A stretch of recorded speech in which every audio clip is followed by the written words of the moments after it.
At 8 p.m. on October 10, 1984, firefighters in Engine Company 81 in Pasadena, California heard the alarm and jumped into action. They learned that there was a fire at Oolie's home center, and luckily it was only 3 blocks away, so they were there in a matter of minutes. The fire captain was hopeful that the fire was minor, but once he got closer to the building, he saw a bigger blaze than he was expecting, and it was a bluish-green color due to all of the melting foam inside the merchandise packaging. The team of firefighters worked their way into the building to get the fire under control, but it had spread too quickly. They were barely in the building when they realized the entire interior was engulfed in flames. The ceiling tiles were flammable, and the firefighters couldn't get the water sprayed high enough before it turned to steam from the intense heat. They tried to get a hose on the fire from the opposite side, but the fire doors on the other end of the building had sealed and they weren't able to pry them open. They cut a hole in the roof to vent the heat, but it didn't help. Everything they tried had failed, and it took hours to eventually get the fire under control.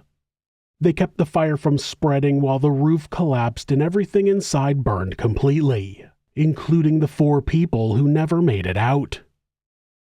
As the captain watched the building burn, fire investigator John Orr appeared in the parking lot snapping pictures of the scene. A fire investigator doesn't usually come until after the fire is out, but when asked, he told the captain he was already in the area, which was true. There had been 2 other fires nearby, which was unusual for the area at the time. There had been a smaller fire inside a grocery store about 7 miles or 11 kilometers away a few hours prior. After it was out, John had been called to investigate, and as he was leaving, he heard about the fire at Oolie's on the radio.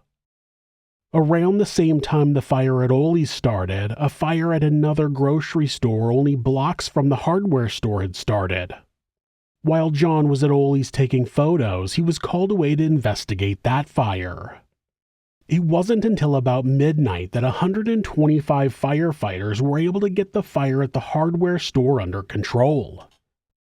The following day, Los Angeles County Sheriff's investigator Sergeant Jack Palmer was assigned the case, and he and his team inspected the building, trying to locate an origin point for the fire. It was a difficult task since there was so much fuel inside the building: ceiling tiles, paper, cardboard, polyurethane foam. It was nearly impossible to determine what had started the fire, but he was leaning toward labeling it an electrical fire. Other arson investigators thought there were other options, especially taking into account the 2 other fires that had been deemed arson on the same evening so close to Oolie's. Sergeant Palmer had the final say, though, and the objections to his decision were not made public. It was a private meeting between investigators from both law enforcement and the fire department, and once Sergeant Palmer had made the final decision to list it as an accident, the rest of the investigators followed suit. But that didn't mean that other investigators wouldn't stop pushing to have the case reviewed as a possible arson. One of those people was John Orr, a respected fire investigator who was sure it was arson, and he had a good reason for believing that so strongly. It was because he was the one who had set the fire. The case was about to be closed, so why would he push for them to look for an arsonist if he had been the arsonist? He could have gotten away with the crime, but for an arsonist, getting away with it is not their goal. This is Monsters.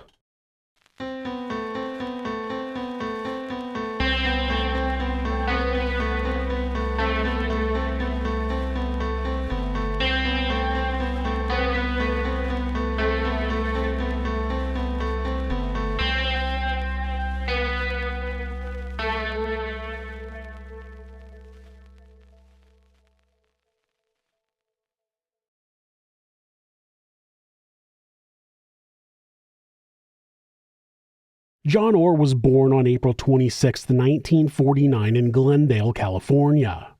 He was the youngest of 3 sons along with Mike and Patrick, who went by Pat. His father Joe was a machinist at Burroughs, a company that manufactures business equipment. His mother Leora, who went by Lee, was a secretary, first in a dental practice and then for an optometrist. They moved from Glendale to neighboring Highland Park when the boys were fairly young. The home was comfortable and both parents showed their sons a lot of love. Neither were known to drink or be physically abusive. Lee was the den mother for the Boy Scout troop, and Joe regularly took them hunting, with the whole family being frequent campers. The negative behavior John experienced was not at home, it was at school. He was very bright and would get teased at school, causing him to mainly keep to himself. John was exposed to the work of public safety officers when he was quite young. When he was 5 or 6, a couple of children he attended school with set a couch on fire in their home. It was only a few blocks away from his house, so he and his brothers ran down the street to watch the Los Angeles Fire Department battle the blaze. Not long after, there was a fire in the alley behind his house. John stated in a self-published autobiography, which he claims is actually fiction, is anybody else having flashbacks of O.J. Simpson? That he and a friend were going from his house to the friend's house and they cut through the alley as a shortcut. Once in the alley, they noticed a fire that was burning a stack of cardboard boxes. They stopped and watched as it spread to the nearby telephone pole that was coated in flammable creosote. Eventually, someone called the fire department and they arrived on the scene. He and his friend stood on the street corner and watched as firefighters extinguished the blaze. People attribute that in the previous fire as a reason John became interested in becoming either a police officer or a firefighter, but looking back, knowing what John would become, I can only wonder if he was the one who had actually set that fire. He was fascinated by them during the first fire and wanted to see first responders in action again. That's only speculation, though. After elementary school, John made a few friends, but they considered him a bit of an oddball. They described a time when he killed a skunk with a bow and arrow, but didn't want to waste the arrow, so he retrieved it, causing him to stink of high heaven as they walked home. A couple years later, John almost hit another kid in the woods while hunting with his bow. Fortunately, the arrow just barely missed and nobody was injured. In high school, John operated the linotype machine for the school paper. He eventually became one of the only people who could operate it, and a teacher would pay him to work on setting up the machine after school. He also used the machine to print business cards for himself, proclaiming to be a jack of all trades. John claimed in his book that he picked up handyman work with the cards and that a divorced woman in the neighborhood had, quote, a desire for his body. Of course, the only source of that information is John himself, so the likelihood it's true is pretty slim. At 15, he got a proper job working as a line cook at the fast food restaurant Jack in the Box. Not long after starting that job, he came home from an after-school shift where he found a note on the table addressed to his father. It was from his mother, who explained that she was returning to her home state of Missouri to be with an old flame. She said that family life no longer suited her. Lee had moved to California during World War II due to the abundance of factory work the war effort created. When she had done that, she broke up with her boyfriend at the time and apparently had never gotten over him. Not long after the move, Joe and Lee were officially divorced and the rest of the family had to move on with their lives. Joe was understandably devastated, and despite John later claiming his mother's abandonment didn't affect him emotionally, everyone who knew them said the family dynamic quickly fell apart. All three brothers went their separate ways, with Pat joining the U.S. military and John remaining in high school. Mike went off to do his own thing, but I couldn't find exactly what that was. In his senior year, John met Jody Dilietto, who was in a grade below him. They dated throughout the year, and when he was just about to graduate, he enlisted in the U.S. Air Force. The war in Vietnam was raging, and John knew that he would be drafted eventually, so he enlisted at 17 just to get it over with. He signed up to be a firefighter, hoping to get a jump start to his preferred long-term career goals. On his 18th birthday, he was at the Amarillo Air Force Base in Texas, completing basic training. Once complete, he was sent to Chanute Air Force Base in Illinois, where he underwent fire service training. Before John was deployed, he proposed to Jody and she said yes, but they were afraid her mother wouldn't let her get married because John wasn't Catholic, which would be a stupid reason for not wanting your daughter to be happy. At any rate, that wasn't the case, and they were able to have a big wedding in Los Angeles before John was shipped off to Seville, Spain, new wife in tow. John spent 2.5 years in Spain, where the U.S. Air Force maintained its aircraft between direct operations in Vietnam. I don't know if it was his plan, but choosing to join the Air Force before he was drafted kept him out of the danger zone while he served during the war. It also kept him in a relaxed environment where he was able to have affairs with other women in the area. He would tell Jody he was working when he was really out dating. He was extremely uncomfortable with conflict and would leave the house at the first sign of any disagreement.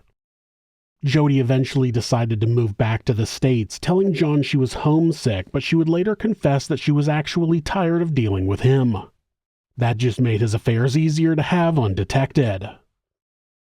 Once he was back in the U.S., he was stationed in Great Falls, Montana, and Jody joined him there. Not long after, Jody became pregnant with their first child. Before the baby was born, John was discharged from the service and they returned to Los Angeles, where John worked for Sparklet's Bottled Water Company. While working there, he prepared himself to take the civil service test and applied at the Los Angeles Police Department, Los Angeles County Sheriff's Department, Los Angeles Fire Department, and the Los Angeles County Fire Department. There were far more applicants than positions at all 4 places, and he was desperate to start a career as a first responder in some aspect. While waiting for a call, his daughter Carrie was born in June of 1971. The following year, John had undergone a written exam, a physical exam, and an oral interview for the LAPD and was tentatively offered a spot in the academy so long as he passed the psych evaluation, which he didn't. A few weeks after the eval, he received a letter that he'd been denied. He tried to appeal with a second opinion from a private psychiatrist, but it didn't change the first doctor's opinion. He later learned that coworkers from Sparklet's hadn't given him favorable references, saying he was lazy and calling him a goof-off. By then, he had spontaneously quit working for the company and was in a management training program at Kentucky Fried Chicken. John reapplied to the Los Angeles Fire Department in 1973 and was finally offered a spot in the academy, but he had to pass the test. He was eventually called into the captain's office and informed that he was not only underperforming physically, he had scored poorly on his last written test. He was advised that he should resign and then reapply when he was more prepared. If he didn't pass the next phase of testing, he would be fired. John thought that because he had been a firefighter in the Air Force, he would be able to easily become a firefighter for the LAFD. The problem was that the LAFD had higher standards than the Air Force, and they used heavier equipment.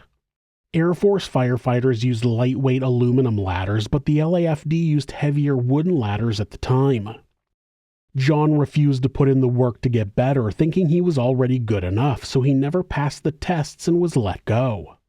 He had quit his job at KFC because he assumed he was a shoo-in for the LAFD, so he started working for a neighbor who repaired gas pumps, and Jody became pregnant again. Their relationship was far from secure, but people say Jody thought getting pregnant would help bring them together. Lori was born near the end of 1973 and would unfortunately not save the Orrs' marriage.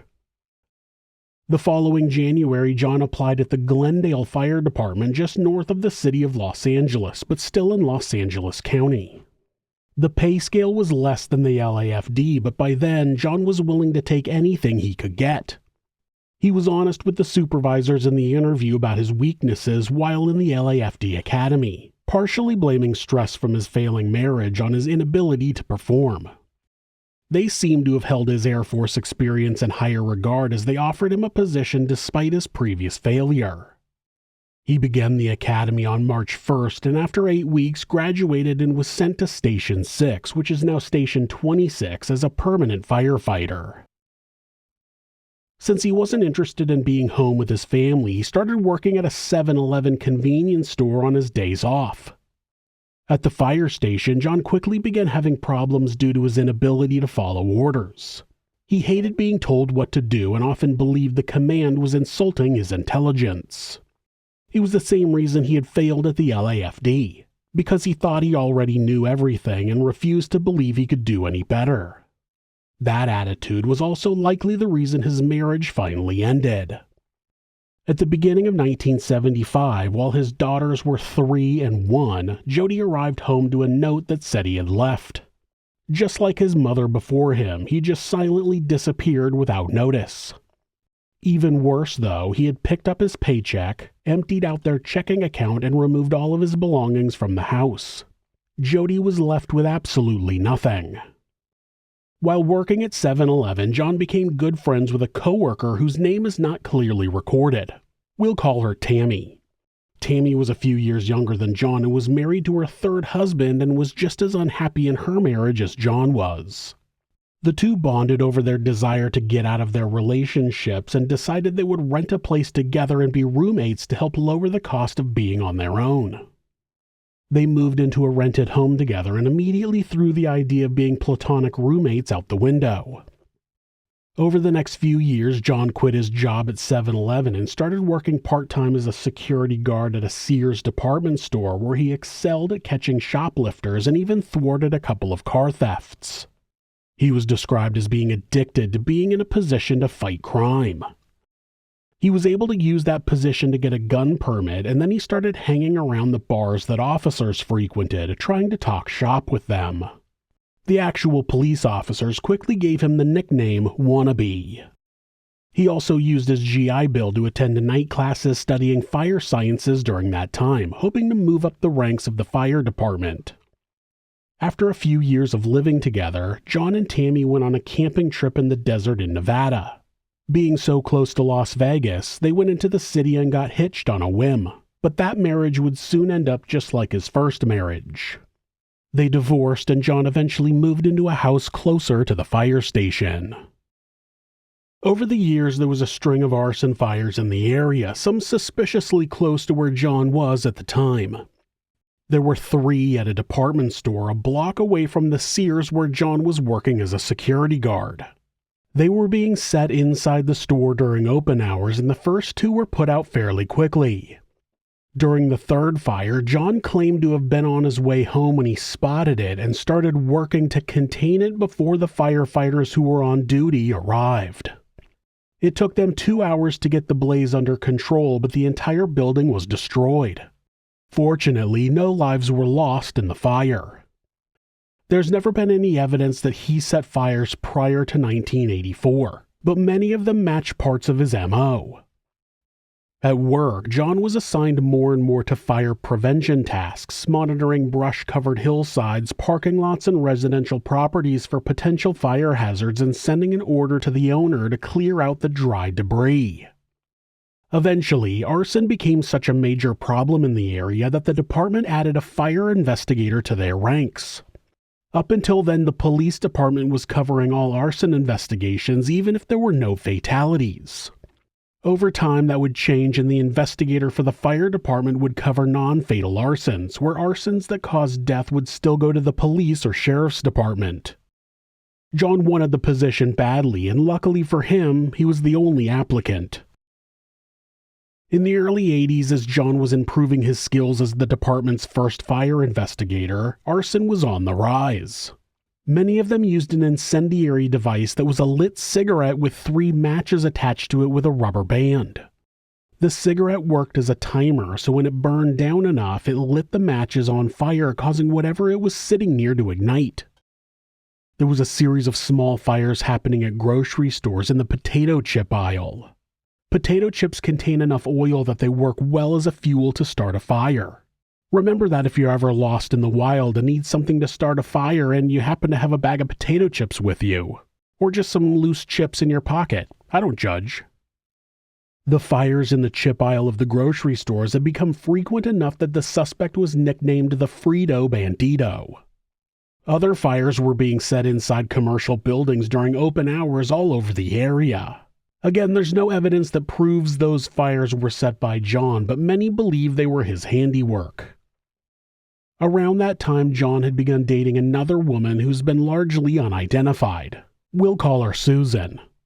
Susan was a divorced mother of 3 who worked at the Sears where John moonlighted as a security guard. They were married and, to nobody's surprise, divorced soon after. On October 10, 1984, the fire at Ollie's in Pasadena would become the first fire known to have been set by John Orr, who would eventually become known as the pillowcase pyro for commonly having his incendiary device set off near foam pillows or pillow stuffing. Ollie's home store was a big box retail hardware store that sold a number of other housewares.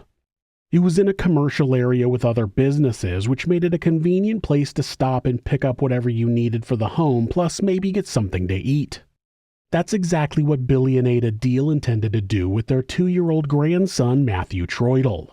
They had a few items they needed at the hardware store, and then they were going to stop into the Baskin-Robbins ice cream shop next door to spoil their grandkid. Billy and Ada separated so they could each grab part of the list as it was approaching 8 p.m. and the store was about to close. Among the employees in the store were Jimmy Satina in the housewares department and Carolyn Krause in the paint department, which was where Ada was headed with Matthew. It was just after 8 o'clock that Jim Obnum in the hardware department would say he noticed a column of black smoke rising from some of the shelves. He walked through the store ensuring customers were exiting the building, and he was the last person to see Carolyn when he told her about the fire. She said she would check her area for customers. Then Jim walked towards the exit and later said that he told Ada that she needed to leave her cart and exit the building.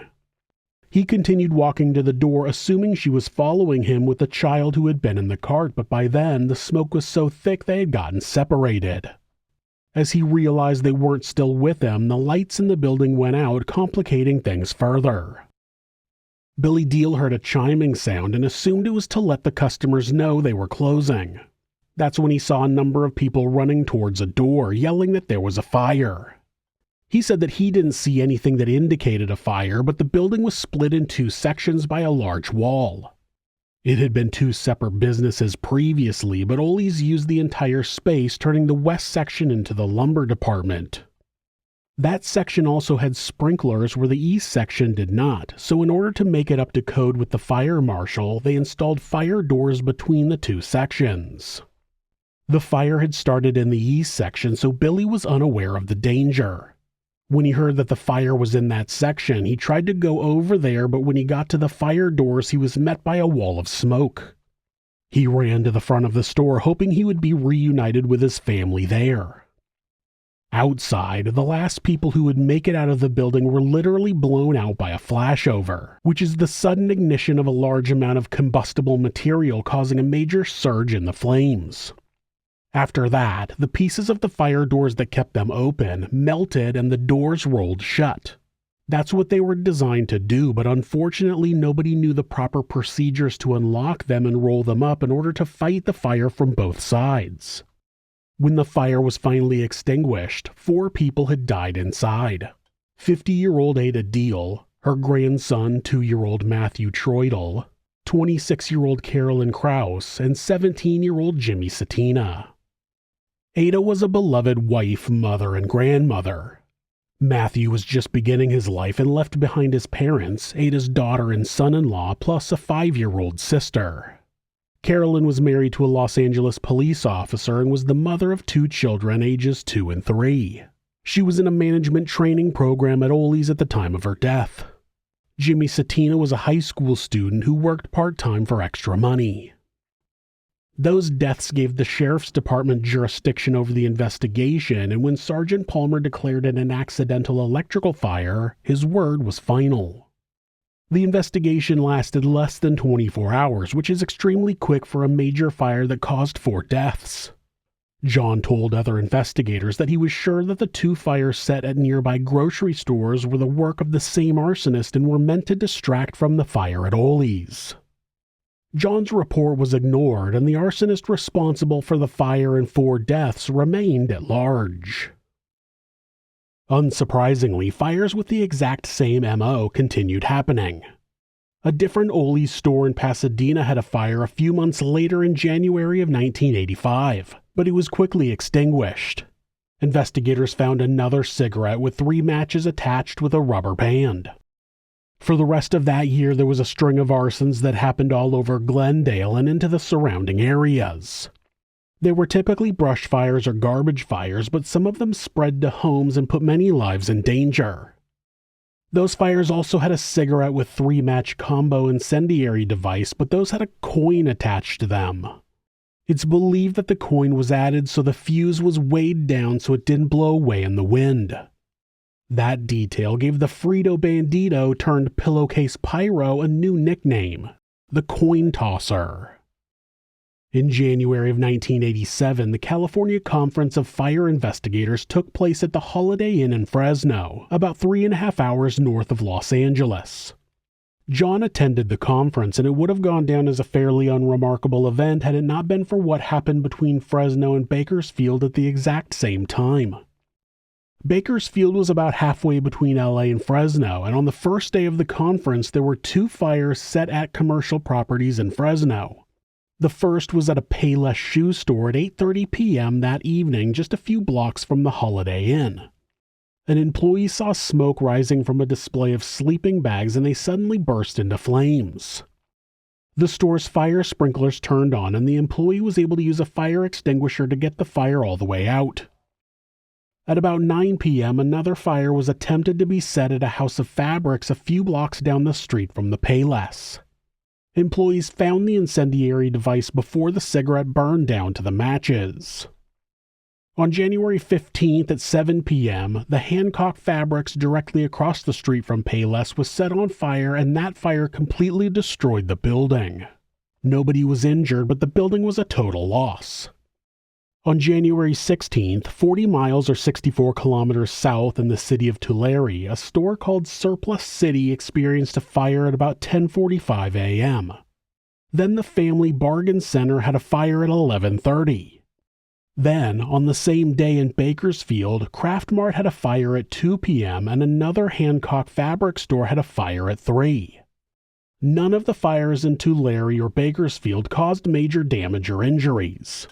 In all cases, an employee had seen smoke and was able to extinguish the fire quickly. The Hancock Fabrics in Bakersfield got the worst, with the flames traveling up the wall and setting off the store's sprinkler system.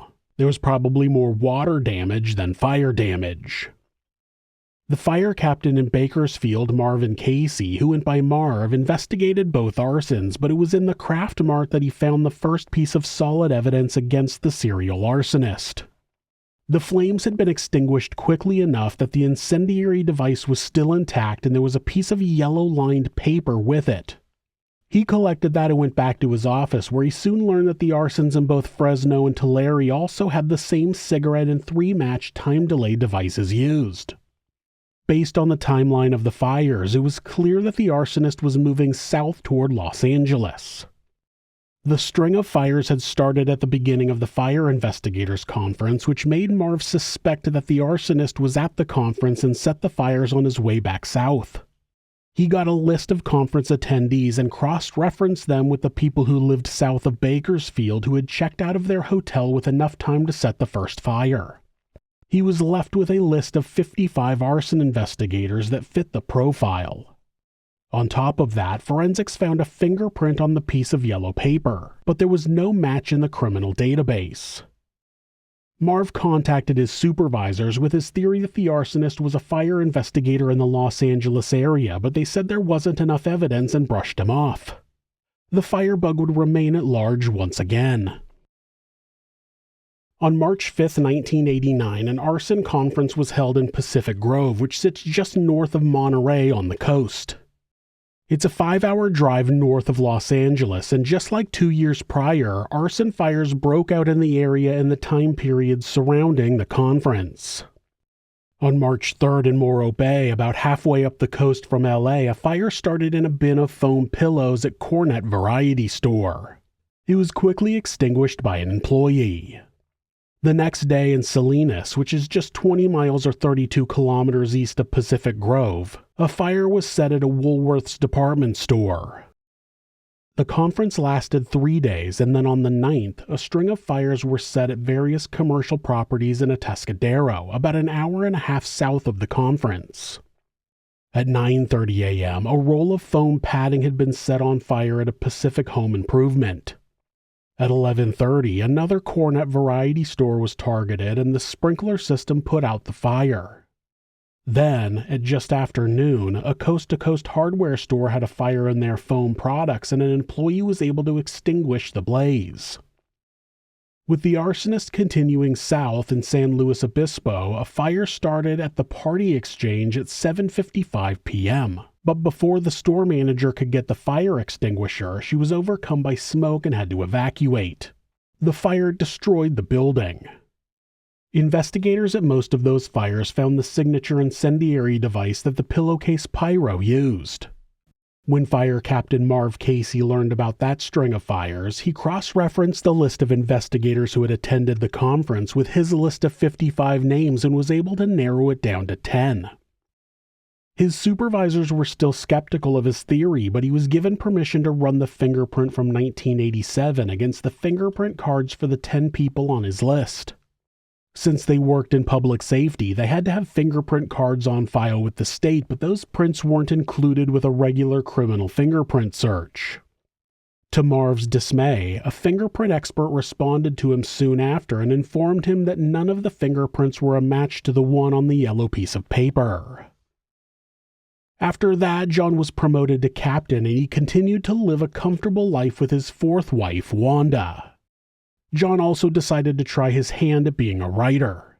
He had written a few articles for the American Fire Journal, and in 1990 he began writing the novel that would eventually put a stop to his reign of terror.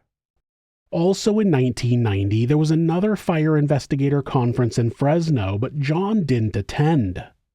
Unsurprisingly, there was no string of fires in the area that year.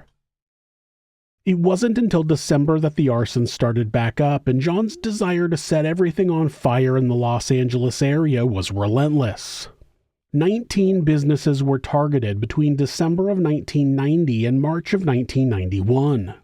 It was amazing that there were no injuries during any of the fires, since many did extensive damage. 3 were set on December 26th, which is a major shopping day. Within minutes of each other, fires broke out at a Bed Bath & Beyond, a Pier 1 Imports, and a Stroud's linen warehouse, all within a few blocks of each other. March 27th was a busy day for John. With his partner off that day, John set 5 fires south of Los Angeles in Lawndale, Redondo Beach, and Inglewood. The first fire started at 11:40 a.m. at D&M Yardage in Lawndale and quickly spread, eventually destroying the entire building, though nobody was injured. 30 minutes later, at Stats Floral Supply in Redondo Beach, a customer found a smoldering piece of yellow paper and brought it to the employee who doused it with water. It was another delayed incendiary device. Back in Lawndale 20 minutes later, a fire was started in a thrifty drugstore, setting off the sprinklers and being fully extinguished by firefighters. Then, in Inglewood a few minutes later, a fire erupted in J.J. Newberry and was quickly put out by employees. Finally, a few blocks away at a Pick and Save, a fire was also quickly extinguished by employees. Since fires were being set in different cities and counties, it took a long time for a single group to come together to catch the arsonist. In the 80s and into the 90s, communications between neighboring communities' law enforcement was pretty awful. Marv Casey had already picked up on the fact that the arsonist was from the LA area and traveling to set fires. He believed by then the arsonist had been taunting them by committing another string of arsons around a fire investigators conference, shoving the fact that they hadn't caught him 2 years prior in their faces. And that was most likely true. Arsonists tend to want their work to be noticed. They don't want to be caught, but they want people to see what they've done, and they themselves like to see what they've done. Most arsonists will end up somewhere that they can watch their handiwork. Current arson investigators know to check surrounding vantage points because if the fire is arson, the perpetrator is likely somewhere watching. John was upset that the 1984 Ollie's fire was listed as an accident because then nobody would know what he had done. He wasn't getting credit, even though the credit would be anonymous. That's why he pushed for it to be investigated as arson.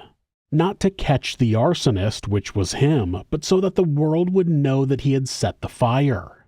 It didn't matter that they didn't know exactly who that he was. just that the arsonist was getting the spotlight. After the string of arsons in 1990 and 1991 ending in a 5-fire spree, the ATF put together a task force, the Pillowcase Pyro Task Force, and their sole task was to catch the man who was setting Southern California on fire. The task force put out a flyer with information about the arsonist, and it included details of his signature incendiary device. It was passed out to members of the Fire Investigators Regional Strike Team, known as FIRST, and on that team was Bakersfield Fire Marshal Scott Baker, who had worked with Marv Casey. As soon as he saw the device on the paper, he realized that it was the same man they had been looking for in 1987 and 1989. After the meeting, he privately talked to the task force to explain that Marv had a fingerprint and a theory. He didn't want to say anything in the meeting because based on their theory, the arsonist could be a member of FIRST. It's important to note that the treasurer of FIRST was none other than John Orr. The task force went up to Bakersfield to meet Marv. After hearing his theory, the members of the task force were skeptical, but they decided to have the fingerprint examined by an expert at the Los Angeles County Sheriff's Department. There, they had a better system than the one that had been used the first time the print was examined, and it also had prints of anybody who had applied for a job in law enforcement in Los Angeles County in its database. Soon the print came back a match for a man who had applied to the Los Angeles Police Department in 1971, John Orr. As the task force began surveillance on John, he was putting the finishing touches on his first novel. Point of Origin was a story about a fire investigator who was tracking an arsonist who happened to also be a firefighter. The story was basically a written confession of the crimes John had carried out over the years, including the murders of 4 people in 1984. John took long breaks between arsons, so the surveillance was pretty uneventful, though officers did see him purchase a pack of cigarettes at a convenience store. It wouldn't be all that strange except for the fact that John was a staunch anti-smoker. What did he need cigarettes for, I wonder? In May, they followed him to a convention, believing they would catch him in the act of setting a fire, but he took his wife with him and didn't do anything incriminating. They did note that they never saw him outside smoke, and after he left, there were no cigarette butts in the room. When John left, though, he noticed the antenna of a tracking device sticking out from under his car and drove straight to the local police station.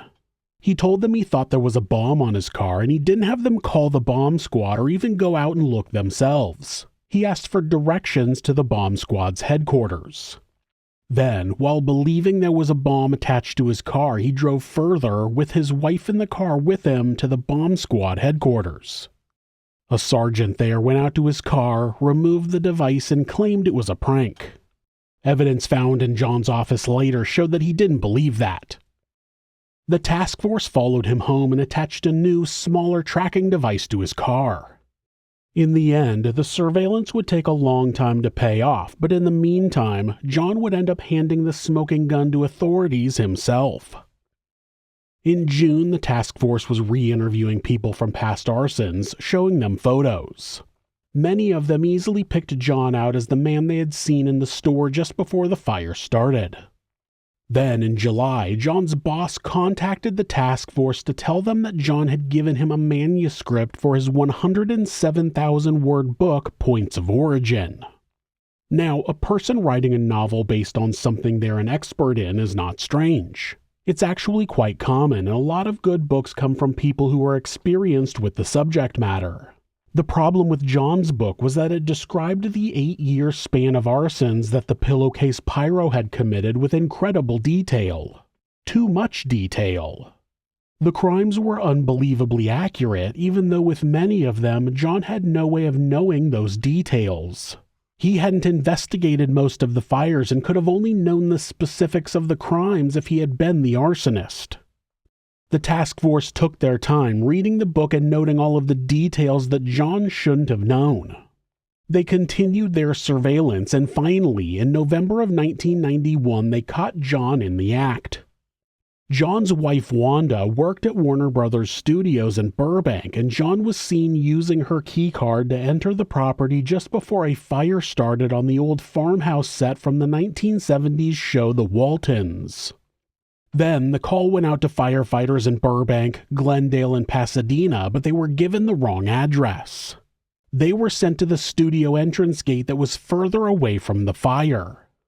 Oddly, John went directly to the gate closer to the fire, like he already knew where the fire was. It was the final nail in John's coffin. On December 4th, 1991, John was arrested and initially charged with arson. The bag he was carrying at the time of his arrest contained a pack of unfiltered Camel cigarettes, 2 books of matches, and a plastic baggie of rubber bands. In his vehicle, they found a pad of yellow-lined notebook paper. At many of the arsons where the incendiary device was recovered, the cigarette that had been used was an unfiltered Camel. When he was interviewed, John proclaimed his innocence and said that the investigators were on a fishing expedition trying to link him to the arsons, but that didn't match how he had become a suspect. There had been talk of the arsonist being a fire investigator, and most authorities didn't believe it. It took solid evidence and catching John in action to get him in custody. John has maintained his innocence since his arrest, never able to explain how he knew intimate details of arsons he had never been involved with, how his fingerprints got on the piece of paper, or why he kept a pack of cigarettes, matches, and rubber bands on him, the exact parts of the incendiary devices. There was also evidence that John knew he had become a suspect, and though it wasn't proof of guilt, it was strange that he hadn't come forward at that time. Before we finish this episode, I just want to remind you that we're trying to hit 1 million subscribers this year, so before you go, take a minute to subscribe to the channel.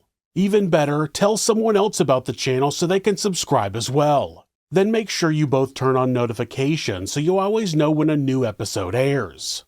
You can also support the channel by checking out our merch at thisismonsters.com. A link is in the description. Your support is appreciated. On July 31st, 1992, John Orr was found guilty of 3 counts of arson and acquitted of 2 counts of arson in federal court. He was sentenced to 30 years in prison. Though he maintains his innocence, he pleaded guilty to 3 more counts of arson in 1993. He appealed his first conviction, which was denied in 1994. On June 25, 1998, John Orr was found guilty of 4 counts of first-degree murder with special circumstances and 20 counts of arson in state court, and though the prosecutor was seeking the death penalty, the jury was not able to reach a unanimous decision.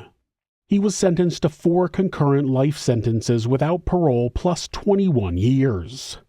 That sentence was set to run consecutively with his federal sentence, meaning John only started serving it after his federal sentence was complete in 2002. Basically, he's gonna rot in prison forever. John Orr has been deemed as possibly one of the most prolific serial arsonists in American history. It's estimated that he set close to 2,000 fires over the course of 7 years, and after his conviction, the number of brush fires in the hills surrounding where he operated decreased by 90%. Not only does a monster set a fire that ends 4 lives, they do it because they enjoy the attention. They're turned on by other people's suffering. Thanks for watching This Is Monsters. New episodes are uploaded twice a week on Mondays and Thursdays. There are occasional bonus episodes covering unsolved cases and criminal history. If you have a suggestion for a case you think I should cover, leave it in the comments. You can always follow the channel on Instagram at thisis_monsters and purchase merch at thisismonsters.com. Thanks so much, and be safe.